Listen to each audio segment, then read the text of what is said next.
110. Jadi panjang sangat. Dia bukan sekadar ayat dia panjang. Kalau kiraan juzuk tu pun banyak, lebih kurang 3 juzuk. Surah Al-Baqarah. Jadi saya cadangkan kita mulakan dengan tafsir surah pilihan.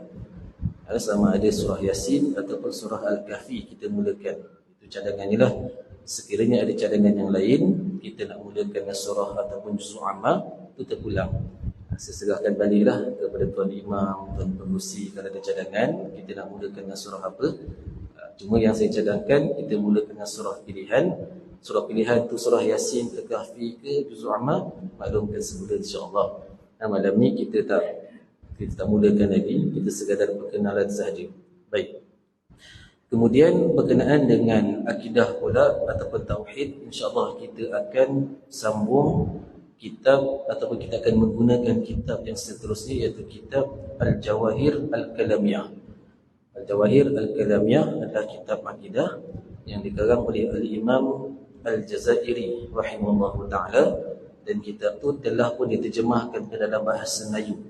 Jadi tuan-tuan boleh dapatkan di Shopee pun boleh, insya-Allah. Ada 2-3 versi terjemahan. Ini perbahasan dia menarik. Kemudian dibuat dalam bentuk soal jawab. Jadi soal jawab tu pun soalan yang agak bagus, agak baik. Jadi insya-Allah kita akan sambung kitab tu. Baik. Jadi Allahumma salli ala Muhammad. Pada malam ni kita akan buat pengenalan terhadap ilmu tafsir, insya-Allah.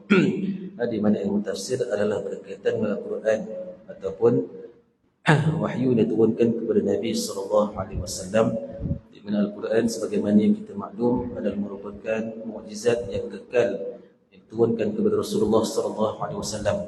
Ketika mana segala mukjizat itu pergi bersama dengan kewafatan Rasulullah sallallahu alaihi wasallam, Al-Quran satu-satunya mukjizat yang tidak pergi bersama dengan kewafatan Rasulullah sallallahu alaihi wasallam.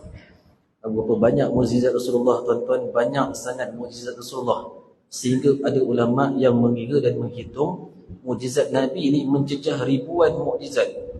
Bukan sekadar satu dua mukjizat yang kita baca bulan terbelah, keluar air daripada jari jemari Nabi sallallahu alaihi wasallam. Bahkan Al-Imam Suyuti rahimahullahu taala, kalau tak salah saya, dia kata dalam hitungan mukjizat yang dikurniakan kepada Rasulullah sallallahu alaihi wasallam itu mencecah ribuan mukjizat. Tetapi kesemuanya pergi bersama dengan kewafatan Nabi sallallahu alaihi wasallam, tidak kekal, tidak ditinggalkan kepada kita, melainkan Al-Quranul Karim. Sebab tu Al-Quranul Karim disebut sebagai mukjizah al-khalidah, mukjizat yang kekal. Yang Allah Subhanahu wa taala anugerahkan kepada kita melalui Nabi sallallahu alaihi wasallam, dan kita pegang sehingga kiamat ataupun sampai bila-bila kita pegang Al-Quranul Karim, insya-Allah kita selamat dengan maksud kita mengamal dan kita menghayati maknanya. Baik.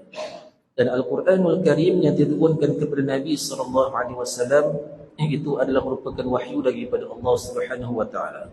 Sebagaimana yang kita maklum, wahyu yang Allah Subhanahu wa taala turunkan kepada Nabi sallallahu alaihi wasallam ni, tuan-tuan, banyak cara dan kaedahnya. Dalam hadis Nabi sebut, kadang-kadang wahyu tu turun kepada Rasulullah dalam keadaan Rasulullah sedang tidur, maknanya mimpi. Kadang-kadang wahyu tu turun kepada Rasulullah sallallahu alaihi wasallam dalam bentuk ilham. Kadang-kadang wahyu itu turun kepada Rasulullah sallallahu alaihi wasallam melalui perantaraan malaikat Jibril alaihi salam. Kadang-kadang wahyu itu turun kepada Rasulullah sallallahu alaihi wasallam ketika Rasulullah sedang duduk, ketika Rasulullah sedang bersendirian, tiba-tiba Nabi dengar satu bunyi seolah-olah bunyi berdesing ataupun bunyi loceng.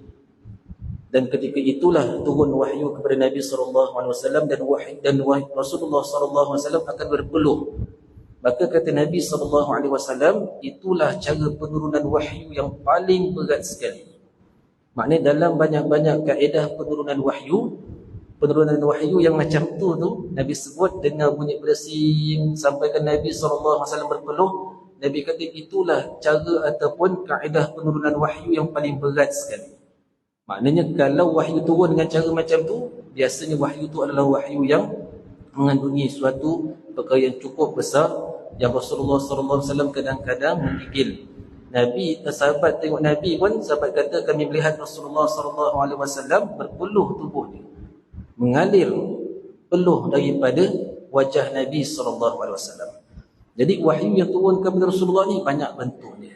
Cumanya Al-Quranul Karim yang diturunkan kepada Nabi SAW itu melalui perantaraan malaikat Jibril yang mengandungi 6,666 ayat menurut satu riwayat, ataupun 6,636 menurut sebagian pandangan ulama. Tak kisahlah berapa pun ayat Al-Quranul Karim, yang menjadi kewajipan bagi kita adalah untuk mengamalkan isi kandungan Al-Quranul Karim itu sendiri. Kita belajar Al-Quran, kita belajar cara baca, kita belajarlah qiraat, kita belajarlah taranum dan sebagainya. Tetapi kalau kita tak amalkan isi kandungan Al-Quran, maka tidak ada maknanya. Sebab yang nak menyelamatkan kita adalah tak kala kita mengamalkan isi kandungan Al-Quran. Sebab tu tuan-tuan, istimewanya Al-Quran ni, sehingga kan dikatakan tafsir Al-Quran ni dalam pelbagai cara ataupun dalam pelbagai penafsiran. Al-Imam Abi Madian rahimahullahu ta'ala mengungkapkan dalam suatu ungkapan yang cukup indah dalam matan Al-Hikam Abi Madian. Apa kata Al-Imam Abi Madian?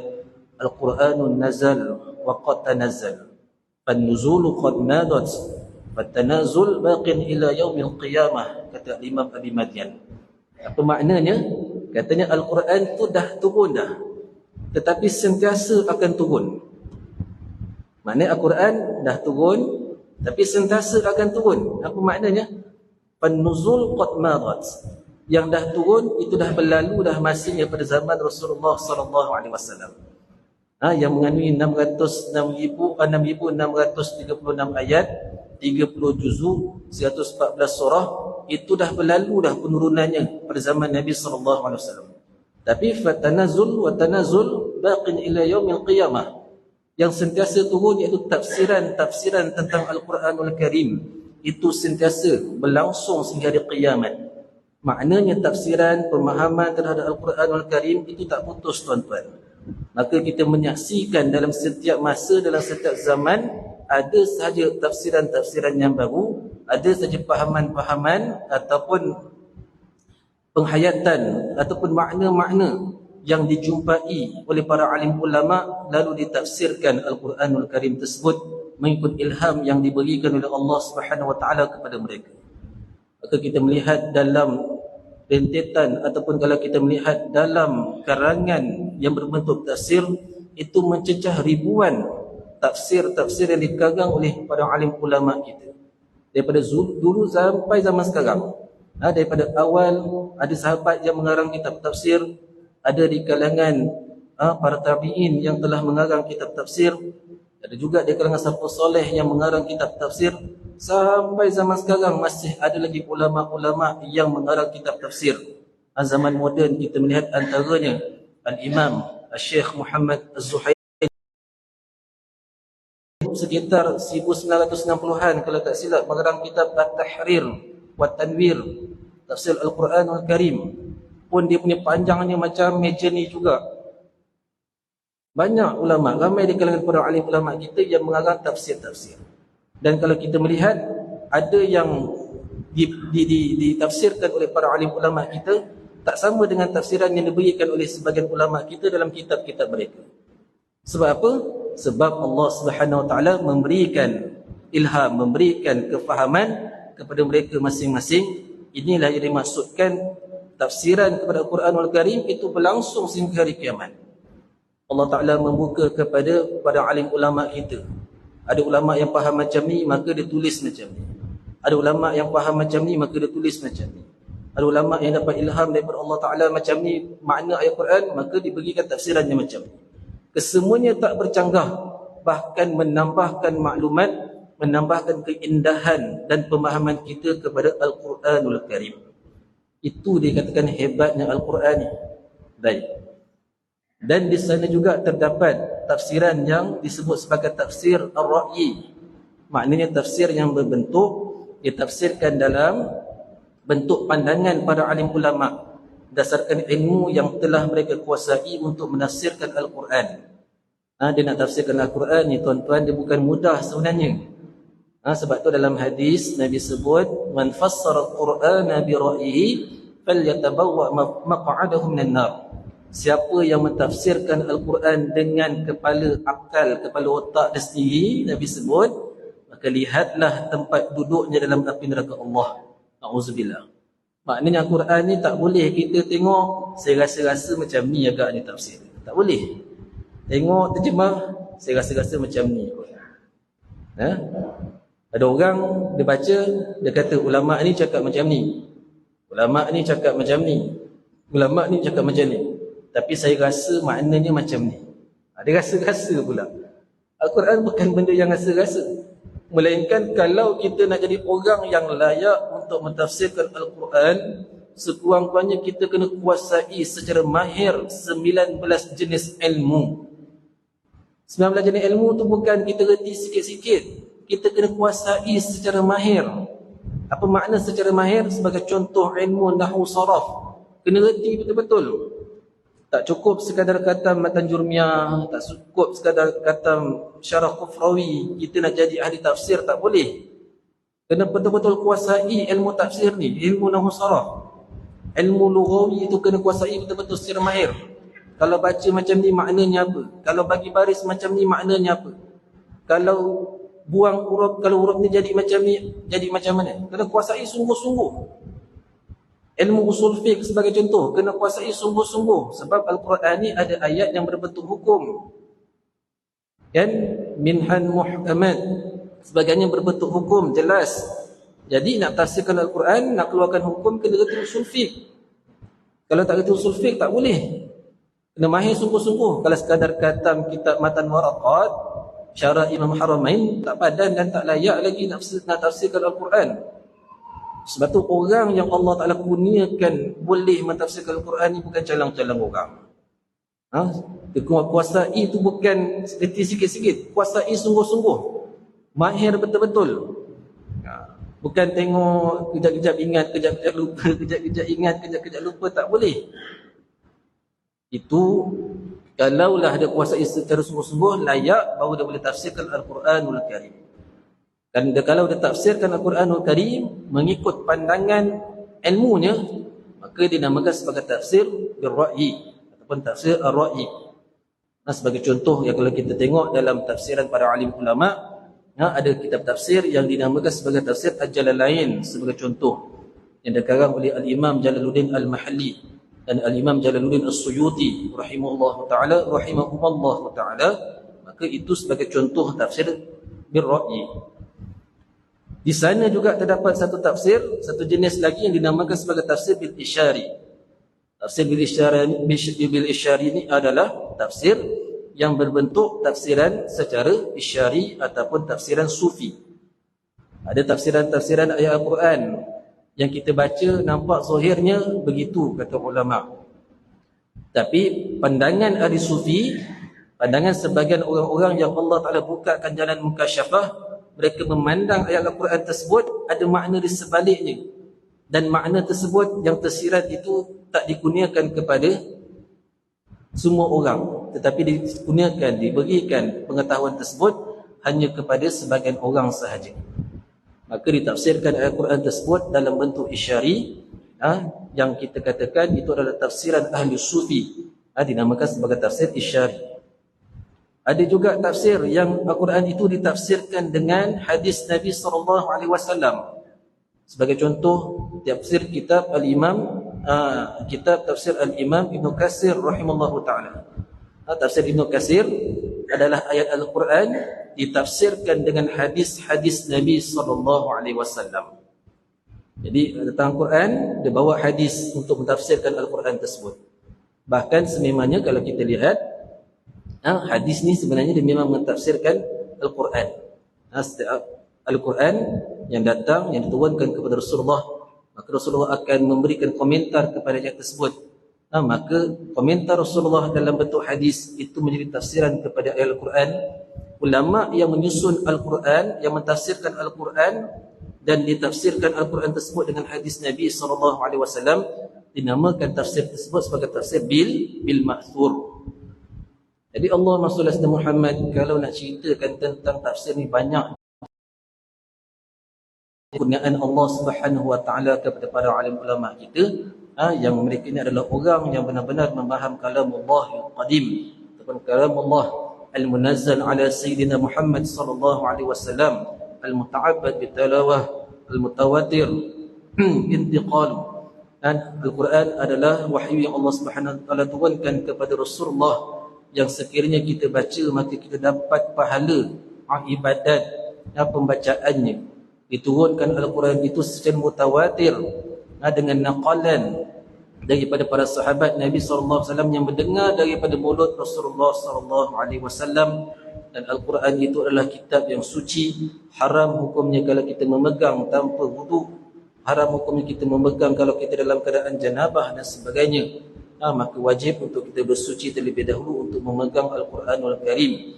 Itu adalah kemuliaan yang terdapat dalam Al-Quranul Karim, yang berbeza dengan hadis Nabi sallallahu alaihi wasallam, juga berbeza dengan himpunan hadis qudsi. Itu adalah keistimewaan Al-Quranul Karim. Sebab tu tanggungjawab kita pada hari ini adalah untuk memahami isi kandungan Al-Quranul Karim, yang menjadi pegangan kita, supaya kita jadi di kalangan orang-orang yang benar-benar mengikut petunjuk Al-Quran, yang benar-benar mengikut petunjuk Nabi sallallahu alaihi wasallam. Al-Quran ni kita kena pegang betul-betul. Kalau dalam kitab Al-Mawahib Al-Imam Qustalani rahimahullah ta'ala disebutkan bahawa salah satu ciri-ciri orang yang mencintai Nabi sallallahu alaihi wasallam adalah orang yang mencintai Al-Quran. Disebutkan macam tu. Maknanya orang yang sayangkan Rasulullah, dia kata saya sayangkan Nabi. Disebutkan oleh Imam Al-Mawahib ataupun Imam Al-Qustalani rahimahullah ta'ala, nombor satu, dia kena ikut dan taat ajaran Rasulullah sallallahu alaihi wasallam. Itu pastilah. Yang kedua, mesti hubbul Quran. Dia kena sayang Al-Quran. Sayang Al-Quran ni dia bukan sekadar kita membaca Al-Quran, tapi faham. Baca tu betul lah, baca tu pun baca nak kena betul. Jadi kita kena belajarlah berguru macam mana pembacaan Al-Quran dengan betul. Tajwidnya macam mana, makhrajnya macam mana, kan? Ramai lagi kan kita yang tak boleh baca Quran, bukan kita lah. Maknanya ramai lagi manusia ataupun di kalangan masyarakat hari ni yang tak boleh baca Al-Quran dengan betul. Sedihlah kita kan. Kita baca paper bahasa Inggeris boleh kan? Kita boleh sebut orang kata apa, speaking lancar dan sebagainya. Kita punya orang kata apa, bahasa Inggeris kita baik dan sebagainya. Tapi sayanglah kalau Al-Quran kita tak boleh baca dengan baik. Kadang-kadang kita baca Al-Quran nampak macam baik, tapi rupanya tak betul dan tak tepat dengan makhraj dan tajwidnya. Ramai lagi di kalangan masyarakat kita yang baca Fatihah pun masih lagi tak tepat daripada sudut makhraj dan tajwidnya. Jadi benda-benda ni menyedihkan kita lah. Sepatutnya bila kata sayangkan Al-Quran, sepatutnya perkara-perkara ni ataupun kita kena cermat ketika mana kita berinteraksi ataupun kita bersama dengan Al-Quranul Karim. Itu cerita tentang pembacaan Al-Quran. Belum masuk lagi tentang bagaimana untuk kita memahami Al-Quranul Karim. Sebab tu Allahumma salli ala Muhammad, kata Al-Imam Abdullah bin Alawi Al-Haddad, orang yang kata ni sayang kepada Al-Quran ini, sekurang-kurangnya dia kena khatam sebulan sekali. Sebulan sekali kena khatam. Bila masuk bulan puasa pula, dia kena khatam lebih daripada sekali. 2 kali ke, 3 kali ke, kena khatamkan Al-Quran. Itu baca. Para alim ulama kita, Al-Imam Asy-Syafi'i rahimahullah ta'ala, bulan Ramadan malam sahaja 3 kali. Ada di kalangan imam-imam kita, bulan Ramadan satu hari 10 kali. Ada yang berbelas-belas kali khatam dalam masa satu hari. Kita pun kadang-kadang macam betul ke tak betul dia orang ni, pun dia baca berbelas-belas kali, berpuluh-puluh kali khatam dalam masa satu hari. Yang kita ni nak khatam sekali sebulan pun susah. Ya, ulama-ulama kita dengan nak mengajarnya lain, dengan nak mengarang kitabnya lagi, dengan nak berzikirnya lagi, tapi sempat khatamkan Al-Quran berbelas-belas kali, ada yang khatam Al-Quran berpuluh-puluh kali. Itu maknanya barakah waktu yang Allah Ta'ala kurniakan kepada mereka. Kita ni tuan-tuan, banyak benda yang kita dah tak boleh buat sebab kita dah tak ada barakah waktu. Berkat masa pun dah tak ada kat kita ni. Sehingga kan benda yang kita dapat, kita ni dapat benda yang sama dengan ulama-ulama dulu. Kita ada 24 jam. Zaman dulu pun 24 jam, tak ada beza pun. Bukan kata zaman Rasulullah satu hari 36 jam, kita zaman sekarang tinggal 24 jam sebab nak kiamat, tak. Sama je, zaman dulu pun 24 jam, kita pun 24 jam. Tapi kenapa orang-orang dulu dia boleh buat banyak perkara dalam masa yang singkat? Sebagai contoh, saya pernah cerita Imam Nawawi rahimahullahu ta'ala. Imam Nawawi ni adalah ulama yang hebat. Meninggal umur 45 tahun.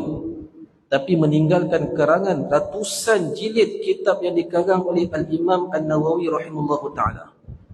Sehingga kan ulama kata, kalau tengok kepada jumlah kitab yang Imam Nawawi karang, seolah-olah Imam Nawawi ni hidup 100-200 tahun.